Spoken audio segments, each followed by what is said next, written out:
I'm David Knowles, and this is Ukraine, the latest. Today, we bring you the latest updates from the front lines, discuss the Cyprus Confidential investigation, and I catch up with Yuriy Tokarski, CEO of the Uarts Foundation, a charity that protects and rescues pets in Ukraine suffering from the impacts of the war. Bravery takes you through the most unimaginable hardships to finally reward you with victory. If we give President Zelensky the tools, the Ukrainians will finish the job. Slava Ukraini! Nobody's going to break us. We're strong. We're Ukrainians. Every weekday afternoon, we sit down with leading journalists from the Telegraph's London newsroom and our teams reporting on the ground to bring you the latest news and analysis on the war in Ukraine. It's Wednesday, the 15th of November, 1 year and 264 days since the full-scale invasion began. And joining me today are Associate Editor Dominic Nichols, foreign reporter Maiden Ananu, and Assistant Comment Editor Francis Durnley. I started by asking Dom for the latest news from Ukraine. Well, hi David, hi everybody. So let's start in the east again. Let's look at Avdiivka, and that's because President Zelensky has been talking about it in his nightly address and elsewhere. So he says that Russian losses in the ongoing battle for Avdiivka are likely to undermine its overall war effort. He said that the assaults there had been very intense, but that the defence was key to Kyiv's war plans. He said Russia is already losing men and equipment near Avdiivka faster and on a larger scale than, for example, near Bakhmut. He carried on, he continued, withstanding their pressure is extremely difficult. The more Russian forces that are destroyed near Avdiivka, the worse the overall situation will be for the enemy and the overall course of the war. I mean, yes, correct answer. I think the best commentary on this at the moment, or very astute commentary, comes from our friend and colleague Shashank Joshi. He's from The Economist. He was interviewed by Ukrainian Pravda, the media organisation, and he was questioning whether it's the same fight, Bakhmut and Avdiivka, and whether what Ukraine expended in Bakhmut was worth the gains. Worth a look, Ukrainian Pravda. He's basically saying that Ukraine used a lot of the best brigades in Bakhmut that could have been used for the southern counteroffensive, and the additional time that they held out there gave time for Russia to build the Surovikin line of defences down south. I mean, he's the first to admit you never know with war. You can't say, if that had happened, that definitely would have happened, and vice versa. But it's an interesting point to make. Others elsewhere have said that on the Battle for Avdiivka that it's not just of purely symbolic political value, that it does have huge political value for Russia, a little bit like Bakhmut, but it could be, if not the gateway, then a very helpful logistic point or waypoint onto other areas in that sector. So it's not just you can't see Ukraine expending the blood and treasure there just because Russia is wearing itself down. It does have potential tactical, maybe even operational significance as a geographic entity. But it's not going away anytime soon. We will continue these debates. Now then, separately, Mr. Zelensky's chief of staff, Andriy Yermak, he acknowledged for the first time a little bit of what's been going on down in southern Kherson. He said that Ukraine's forces there had established a foothold on the eastern bank of the Dnipro River. And rather surprisingly, especially as it was, only 3 or 4 days ago that Russian MOD said nothing to see here, Russia has admitted that small groups of Ukrainian troops have established positions on the Russian-held side of the river. So this comes from Vladimir Saldo, who's the Moscow-installed head of Ukraine's Kherson region. He acknowledged the presence there. He said some Ukrainian soldiers were blocked in Kinki, which is the village we've been talking about 30 k's due east of Kherson, but across the river, importantly. I mean, it's very, very difficult to tell, but the last geolocated footage, as in footage that you can show from a reliable source that has been located via other assets, satellite imagery and so on and so forth, shows that Ukrainian forces have been moved out of Kinki. I mean, they may have been blocked in some directions, but they're certainly not being pushed back into the river. Anyway, Vladimir Saldo continued. He said that the Ukrainian forces there were facing a fiery hell of Russian artillery, rockets and drones. And then he said the average life expectancy of a Ukrainian soldier is 2 days. I mean, quite how he knows that, it's just, fine. But interesting that they've acknowledged what's happening in that area. And it's been happening for some time now. I mean, I don't think we can say it's a raid. A raid would have a very specific purpose, either to grab someone, destroy some troops, smash up a radar site or something, and get out.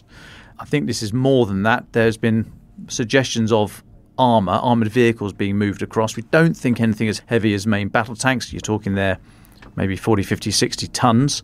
So we don't think anything like that has been able to get across, because we think they're coming across on essentially pontoon barges or vehicles that can swim. So there's no bridge yet, no pontoon bridge or otherwise. But there are armoured vehicles, lighter armoured vehicles that are probably more armoured personnel carriers, battle taxis, than infantry fighting vehicles that are heavier and can take a bit of a punch in the fight. So, again, more undoubtedly to follow in the next few days, because that's not going anywhere, as in it's not disappearing as an issue anytime soon. Now then, very rarely do we get any comments on figures, numbers of casualties and so on and so forth. So worth noting, I think, that messaging from Britain today is saying more than 300,000 Russian soldiers have now been killed or wounded since the start of the full-scale invasion.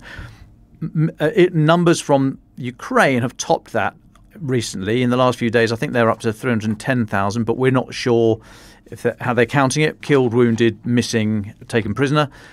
And of course, you've got although we think Ukrainian figures are not wildly exaggerated, you've got to sort of think they're going to err on the side of positivity. So to have a figure there from Britain's MOD of 300,000 Russians killed or wounded obviously lends credence to the figures that the Ministry of Foreign Affairs from Ukraine is putting out, and is a stark figure in its own right. So British military intelligence they estimate countless more Russian mercenary companies are fighting and dying, and tens of thousands of Russian soldiers have deserted, but it's almost impossible to get an accurate figure for those bits, they say. So a lot of this is coming from James Heappey. He's the Armed Forces Minister, so if you like, the second in command of the political side of the makeup of the MOD. You've got the Defence Secretary, at the moment is Grant Shapps, and underneath him you have a number of ministers for veterans and procurement and what have you, and James Heappey is the Armed Forces Minister, so he's a very senior official and effectively the second in command. So he said, we also estimate that over 7,117 Russian armoured vehicles, including nearly 2,475 main battle tanks, have been destroyed since the start of the conflict. It means since February last year. I'm being specific on the numbers because, as I say, we very rarely actually get them. He said 93 fixed-wing aircraft, 132 helicopters, 320 unmanned aerial vehicles. That bit seems a bit low to me. 16 naval vessels of all classes and over 1,300 artillery systems of all types have been destroyed. He disclosed the figures in a written parliamentary response to John Healey, who's Labour's Labour's defence spokesperson. He is the shadow defence secretary at the moment, the guy who, if Labour were in power, would be defence secretary. So he'd asked the question, and then the convention is that the minister writes back, and that's where we got this answer from. But as I said, the number of dead and wounded mercenaries is unclear. They are not included in any official Russian army casualty figures, and you've got to treat them with a salt mine anyway. So very, very difficult to tell that. But I thought it was interesting that we've got a comment on numbers. Sticking with numbers, more tanks on their way. Germany has paid for Ukraine to receive another 25 Leopard 1 main battle tanks from next year from Rheinmetall, arms manufacturer Rheinmetall. The order is going to be delivered in 2024. That includes 5 Berger Panzer II armoured recovery vehicles, which go and drag, if you lose your tracks, for example, send one of those things in that can put up with a bit of action and get your vehicle back to be repaired.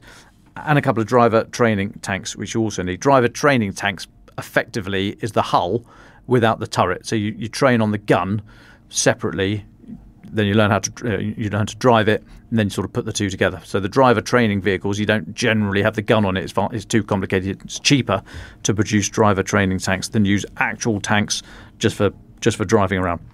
Now, in a statement, Rheinmetall said it will also provide Ukraine with training, logistics, spare parts, maintenance, and other support services. So these 25 will be on top of the 30 Leopard 1s that Germany's already sent to Ukraine. And as I noted last week, although I got grief for it, but I did note, and I repeat here, Germany is currently the world's second largest provider of military aid to Ukraine behind the US. And then just finally, strikes have continued across the country, particularly in eastern Ukraine. There have been civilian deaths and injuries. This is from Interior Minister Ihor Klimenko speaking on Telegram. There was an attack on the town of Silidove, which is northwest of Donetsk city, and that hit civilian infrastructure there. And this was early today. Yes, there were civilian deaths and injuries there. And I'll take a pause there, David. Well, thank you very much, Dom. Maiden Nano, it's a pleasure to have you with us. When we were discussing today's podcast and planning it earlier, we realised that there were a huge number of political, economic, diplomatic updates to get to. So thank you so much for your time. Where would you like to start? What have you been looking at on the Ukraine live blog? Yes, so there was a really interesting report from the Financial Times yesterday about the oil price cap. So you may remember this was introduced by G7 members and Australia, I think it was last December, essentially as a key economic sanction on Russian oil. So the price cap was set at $60 per barrel, which roughly translates as £48 per barrel.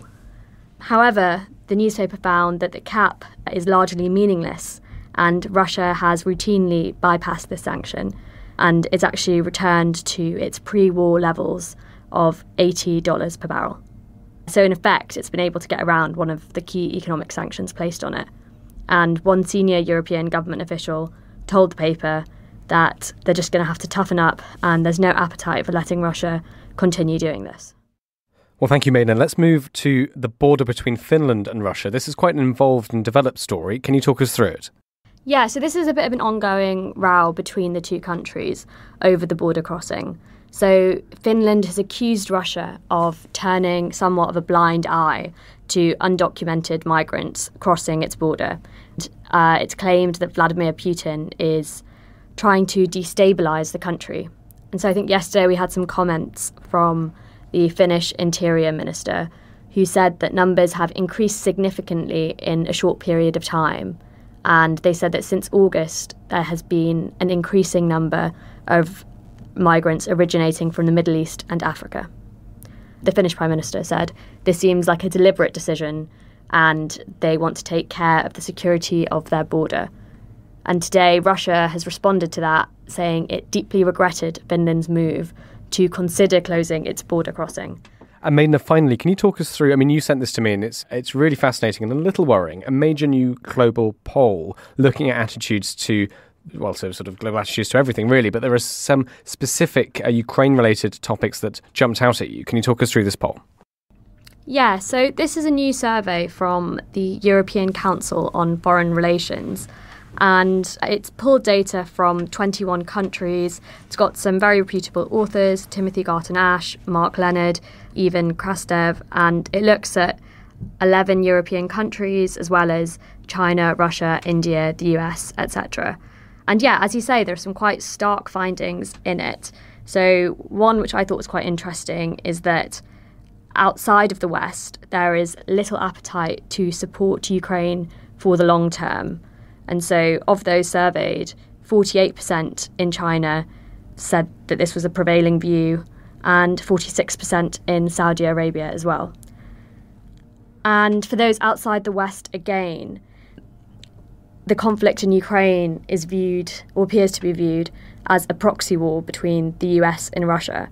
And a majority in Russia, which was 63%, believed that this was the case. And 57% in China also believed that the US is already at war with Russia. But if you look at the respondents in Europe, it was 36% on average. And similarly, in the United States, it was much lower, obviously 20%. And they are obviously less inclined to believe this view. Well, thank you very, very much, Maiden, for talking us through all of that. I know you have to run back to the live blog, so just a reminder to listeners that we run the Ukraine live blog every single day. Maiden today is running it and brings us the latest news on the Telegraph website. Francis Sternley, can I come to you?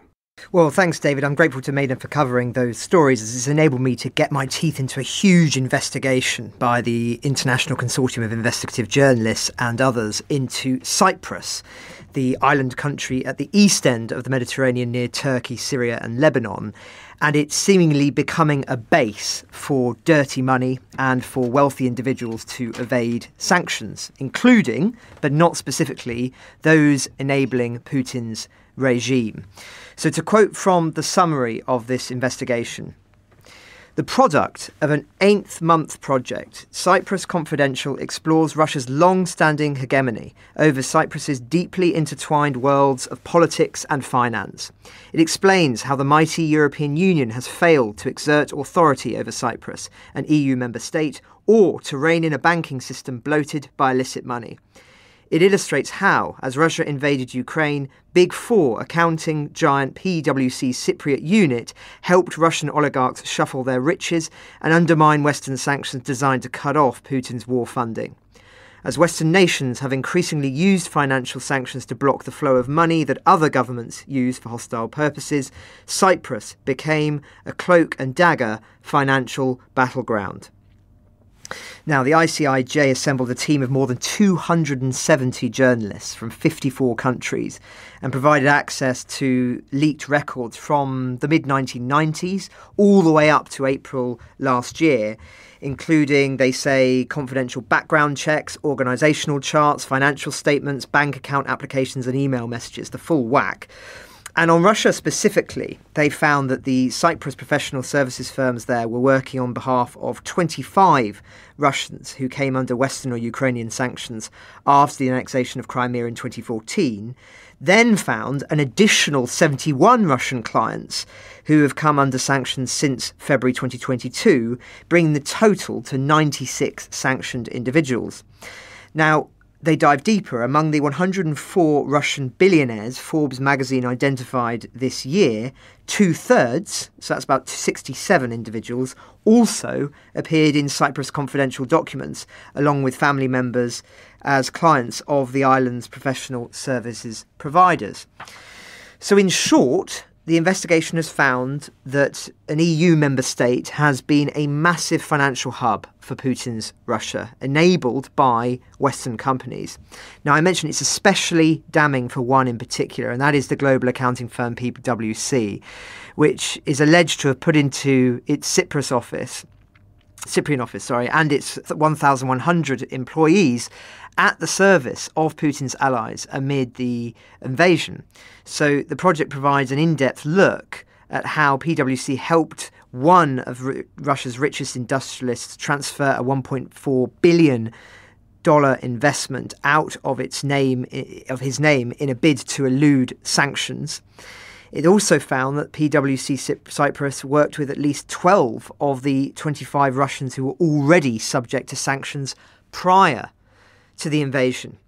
But perhaps most shocking of all is that after PwC announced it was leaving Russia and ordered its affiliates to cease working for sanctions clients after the invasion, this investigation revealed that PwC Cyprus partners left the firm to form a new provider, and that firm, called Kiteserve, had office space in the same building as PwC's offices in Cyprus. So it doesn't look good for them. And other notable names are all implicated in this, including one German journalist whose case I'll talk about in my final thought, and the oligarch Roman Abramovich, well known here in the UK and the former owner of Chelsea Football Club, of course. Leaked documents suggest a money trail linking to two men dubbed wallets of Putin as a secret deal, quote, transferring shares in a highly profitable Russian advertising company for less than they appeared to be worth from companies ultimately owned by a trust connected with Mr. Abramovich to two members of Putin's inner circle.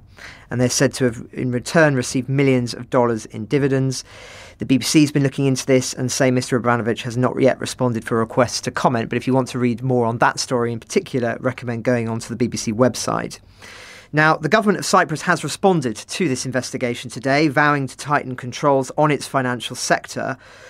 But one hopes this will lead to much wider questions about efforts by autocratic regimes and figures associated with them to evade sanctions.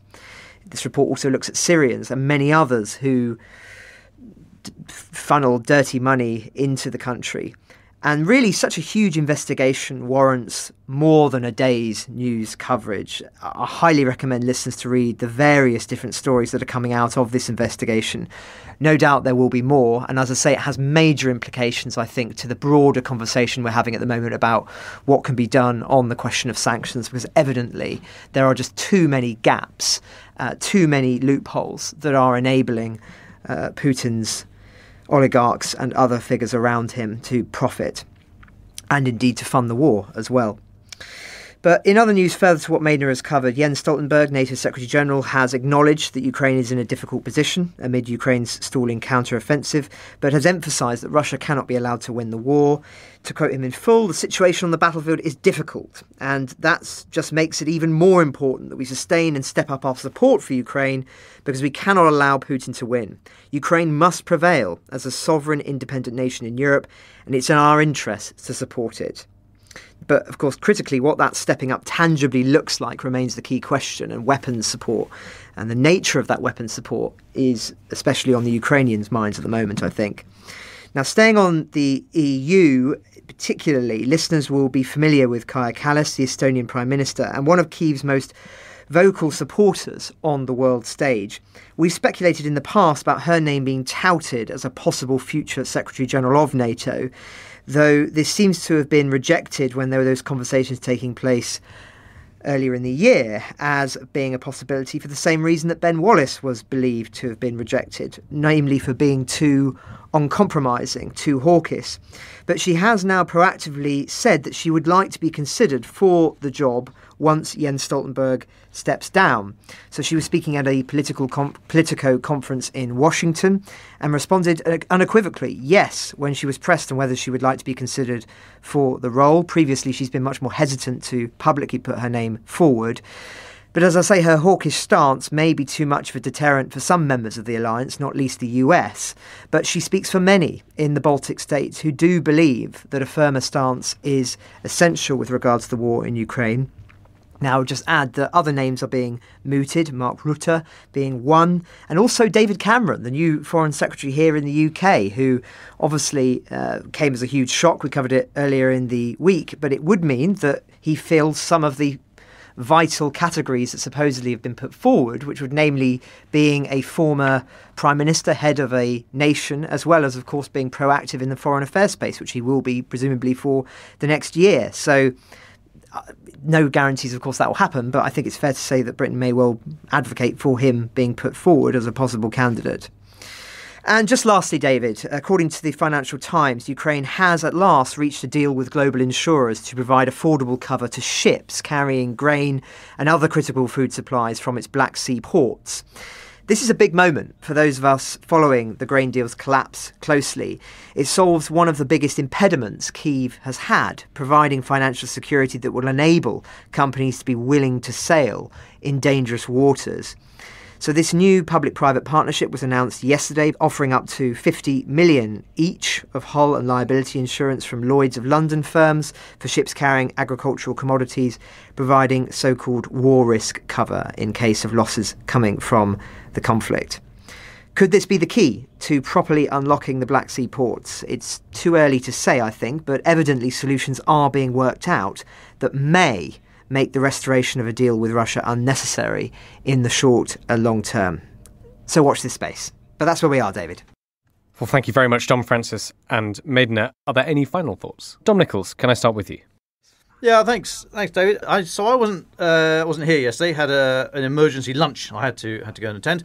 But I hear that Francis mentioned yesterday about a conversation we had with a senior Western official, and you'll note today that in the paper today we have a column from Ben Wallace talking about AI, and I think it's very interesting to hear views from people who are obviously have been very central to this, essentially the military and political aid to Ukraine over the last few years, but particularly since February last year.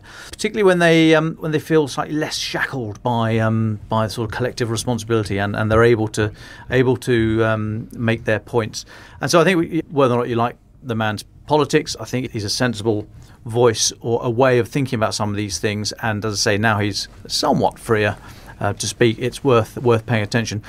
I mean, one of the conversations we were chatting yesterday, and he said many, many other times before, he's questioning when and if Ukraine will mobilise society. Now, by doing that, you basically trash the economy because everyone's fighting and not essentially working.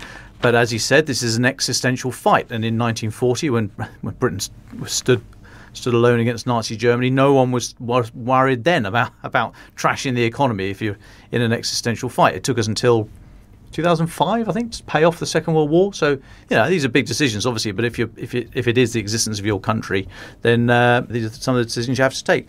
But the point he was making about mobilisation was not that everybody downs tools and goes and dresses like a tree and runs east. He's pointing out that the model that is much more prevalent in the kind of Scandinavian and Baltic countries, where everyone does a certain amount of national service, which may only be a few weeks, and then it has ready access to a gun and a command structure and a means of being mobilised in short notice. And I think that's quite an interesting idea, and I think we'll hear more of it in the next few months as things, I think, are going to pause, slow down, particularly over winter, stand fast, whatever's happening down in Kherson. I think that's one we definitely need to keep an eye on. But I think it will be interesting to see whether or not that call, you may remember from General Zaluzny's essay last week, one of his 5 requirements was reserves, whether or not this will cut through, and this idea that you need many more tens, hundreds of thousands of people available at short notice to be able to be mobilised, whether that will gain traction. So, a bit of a long way around saying worth keeping an eye on what Ben Wallace is saying now that he's leaving politics, we think, and he's a columnist for the Telegraph. And some of the ideas that he throws up that aren't of the immediate here and now are nonetheless very, very interesting for when we start thinking in the medium and long term about what's happening here. Well, thank you very much, Dom. Francis Sternley, would you like the final words today? Thanks, David. Yes, I just echo everything that Dom has said there. It was fascinating to talk to Mr. Wallace. And yes, he is a columnist for us now, so I'll be involved in editing his copy, which is a thrill. So very, very interesting conversation. And I imagine that we'll reflect on various other things we spoke about with him on the podcast in due course. But I discussed the massive investigation into Cyprus earlier, and as I say, this really warrants much deeper reflection, I think, than it purely being something we mention today and then forget.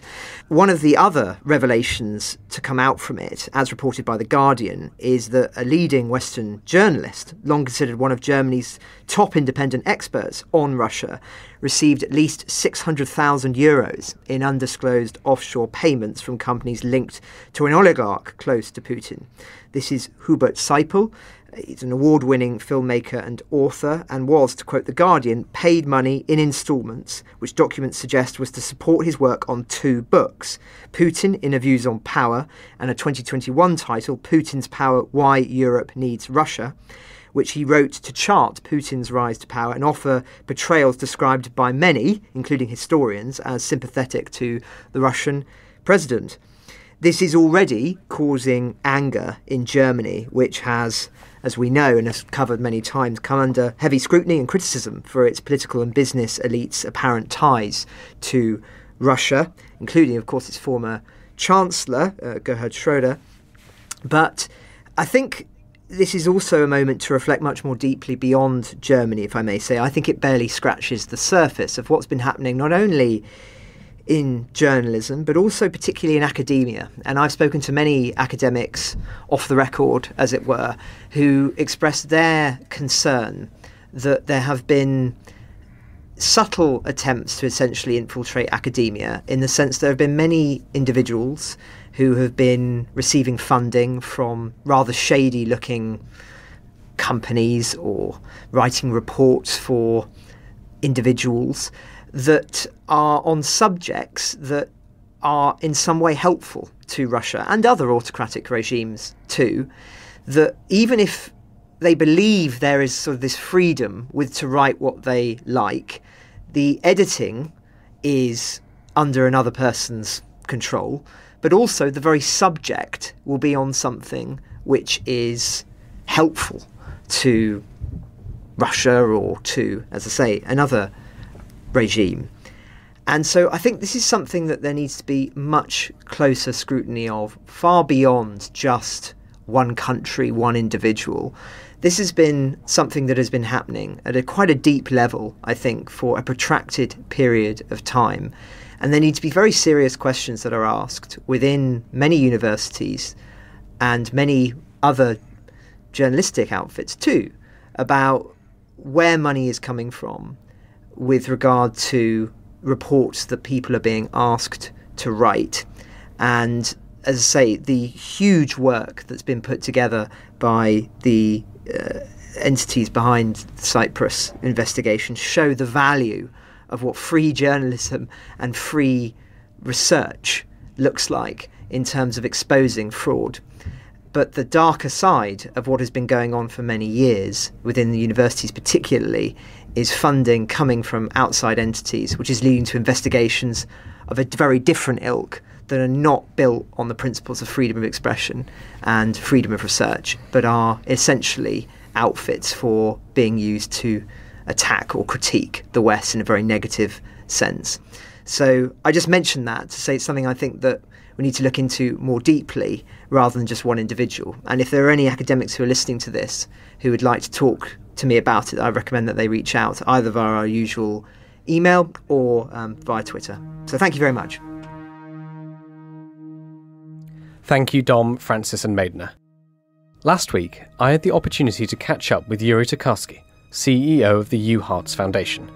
Uarts is a charity that protects and rescues pets in Ukraine suffering from the impacts of the full-scale invasion. We've actually spoken to Yuri several times before on this podcast, and when I was last in Kyiv, I visited the Uarts offices and interviewed friend of the podcast and Uarts employee, Angelika Babi. It was fascinating to meet Yuri in person in London and discuss his work over the past 20 months, and to understand more about the challenges facing his organisation heading into winter 2023. Here's our conversation. Well, Yuri, it's really nice to meet you properly.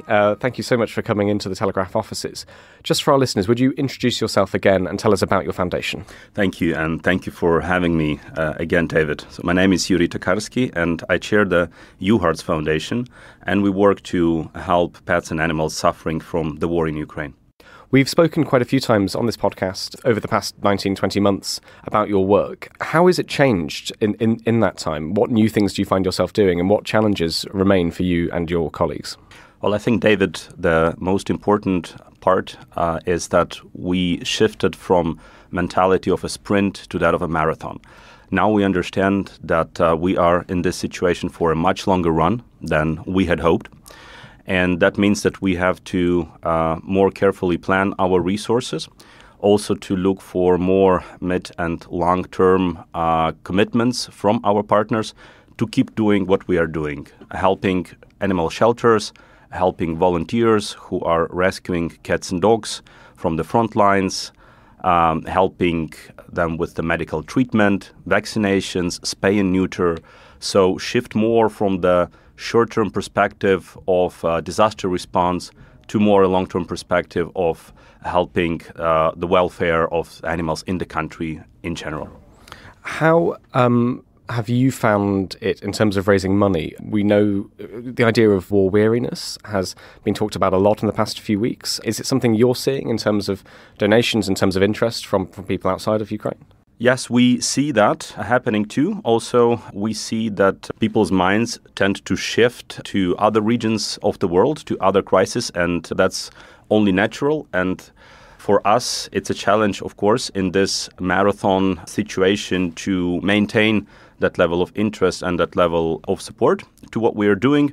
We are very lucky to have a few committed institutional partners, including a couple of companies here in the UK, who are with us in the long term, but we also rely a lot on private donations from individual people, from companies that would allow us to expand our more cash-intensive projects, such as spay and neuter, such as adoption, such as rabies vaccination.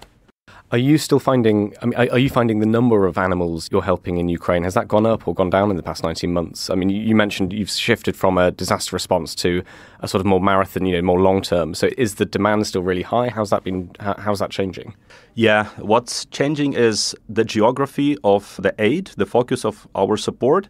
So usually animals would be evacuated from areas close to the front line in the east and in the south of the country. they would first be taken to shelters that are closest to the area, but then they are operating at double their capacity. So whenever there is a chance, animals would be evacuated and sent further to the west. So that's where we observe that a lot more animals have recently been relocating to western and central parts of the country, and that's where we see an increased demand for aid from shelters located in that area. But in terms of numbers as such, the capacity or the amount of animals in care of shelters has gone up by roughly 60% since the war began. We are working as much as we can to promote adoptions, but still the number, the sheer volume of the crisis is so big that in the foreseeable future, we will still have to focus a lot on supporting animals that are in the shelter care and in the care of pet volunteers.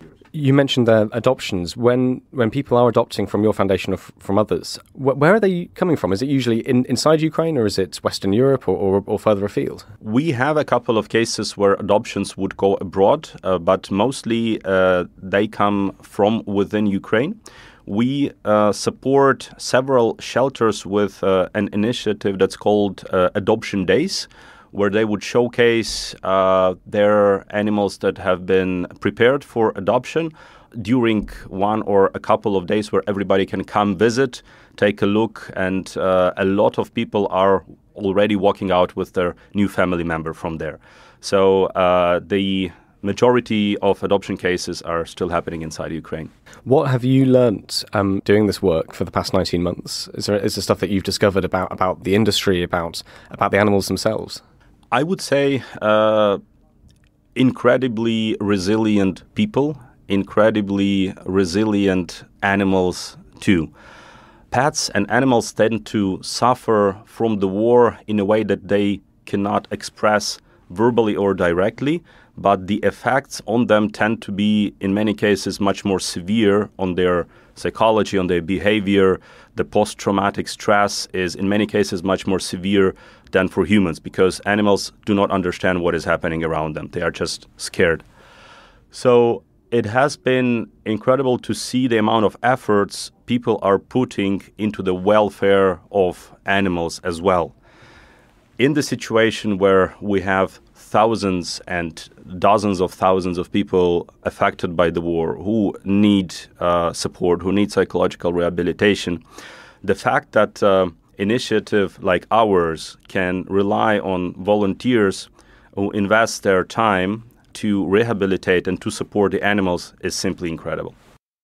Last time, as I said, we've spoken many times really over the past 19 months. You had a big drive for an events and ideas for Christmas as a very important time for supporting animals. It's obviously a lot colder and people are thinking maybe a bit more about their own pets. Do you have anything special planned for this Christmas? What should our listeners know? Yes, we are planning a winter preparedness campaign for the shelters that would be focused on equipping them with warm houses for dogs, warm blankets, focusing also on injured and sick cats and dogs. We would be adding to these packages also food, vitamins, and various treats that we receive as donations or that we procure. So we would be hoping to cover over 200 shelters across the country with this campaign, and we are also partnering with a couple of major retailers in Ukraine to offer, again, as we did last Christmas, an opportunity to purchase a package that will be prepared, available to purchase online, and would be sent to a specific shelter as designated by the buyer. So we will be announcing that soon, and I hope the Telegraph would also publish the link to the campaign.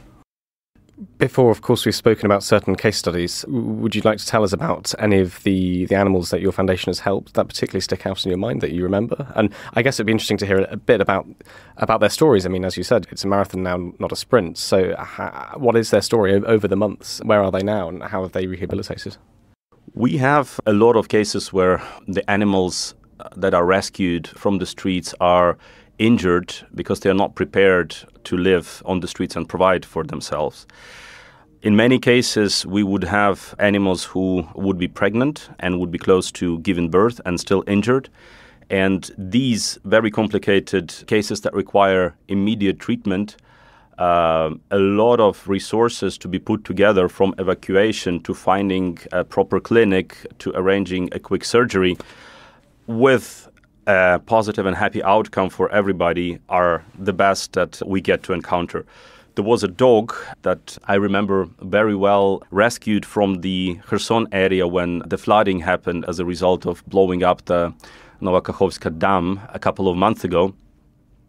And she was trying to escape from the water, from the high water on the roof of one of the houses. And our volunteers were able to pick her up. Usually dogs resist very often people who are trying to rescue them. They are biting because they don't know what's happening. This one was actually putting herself into the hands of the volunteers with a lot of trust, because she knew that that's her only chance, and for her puppies, that's the only chance to survive. So she was it's a story with a happy end. So she was evacuated to the nearest veterinary clinic. There had to be an emergency surgery to save. Unfortunately, not every puppy was saved from the lot, but the majority of them survived. And they moved to a shelter in Kyiv and now are in good care, waiting for a good family to come and adopt them. You mentioned there the volunteers. Could you tell us a little bit more about the team you work with? Who are they? Where in Ukraine are they? What kind of age profiles do they have?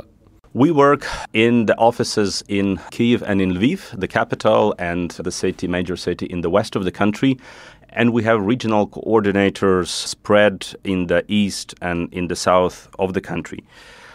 We have various profiles of people. We have project managers, administrators.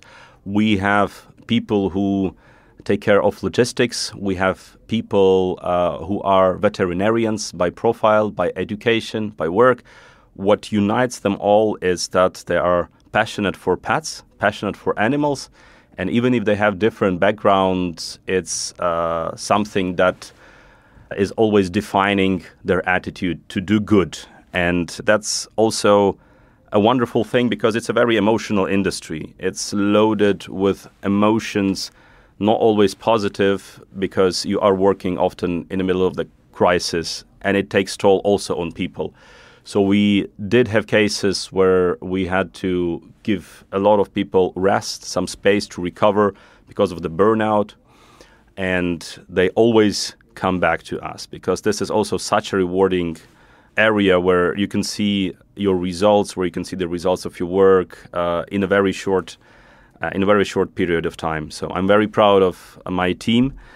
We have not lost a single staff member in the past 2 years. Our team is only growing, and also our volunteers who work for us in the regions, people who volunteer their time at the shortest notice, ready to load up their car, ready to go into a place where a disaster is happening, such as was the case with the Kakhovka Dam in the Kherson area.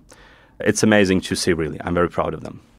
Yuri, is there anything we haven't spoken about that you think is important for our listeners to hear? I guess one of the important priorities that we would like to focus in the next couple of months, and perhaps there are ideas in the audience how to advance that in the best way, would be to expand operations in spay and neuter and vaccinations. Usually this work is done by the local authorities, by the local governments, and in several areas they simply don't have the capacity to do that anymore. So we rely a lot on cooperation with local actors, mobile surgery clinics, veterinarians, who are able to go into most remote or most dangerous places and perform surgeries there. So if you are able to help with these operations, you are very welcome to donate to our foundation.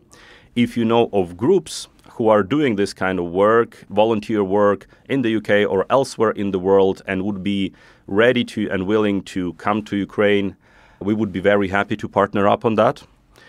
We are already cooperating with one group of veterinarians from the UK called Worldwide Vets. They have a mobile surgery truck, and they bring volunteers from the UK to operate on animals. And we would like to really expand on that. So any ideas how to bring that to a larger scale would be very welcome to us. And if people do have those ideas, where can they find you? Where should they go? It's best to reach out to us through our social media, through our website, uarts.com, or our pages on Instagram and Facebook. Yuri, thank you very much. Thank you, David. Ukraine the Latest is an original podcast from The Telegraph. To stay on top of all of our Ukraine news, analysis and dispatches from the ground, subscribe to The Telegraph. You can get your first 3 months for just £1 at www.telegraph.co.uk/Ukraine the Latest. Or sign up to Dispatches, our Ukraine newsletter, which brings stories from our award-winning foreign correspondents straight to your inbox. We also have a Ukraine live blog on our website, where you can follow updates as they come in throughout the day, including insights from regular contributors to this podcast. You can listen to this conversation live at 1 p.m. London time each weekday on Twitter Spaces. Follow The Telegraph on Twitter so you don't miss it. To our listeners on YouTube, please note that due to issues beyond our control, there is sometimes a delay between broadcast and upload. So if you want to hear Ukraine the Latest as soon as it is released, do refer to the podcast apps. If you appreciated this podcast, please consider following Ukraine the Latest on your preferred podcast app. And, if you have a moment, leave a review, as it helps others find the show. You can also get in touch directly to ask questions or give comments by emailing ukrainepod@telegraph.co.uk. We do read every message. And you can contact us directly on Twitter. You can find our Twitter handles in the description for this episode. As ever, we are especially interested to hear where you are listening from around the world. Ukraine the Latest was produced by Giles Gear, and the executive producers are David Knowles and Louisa Wells.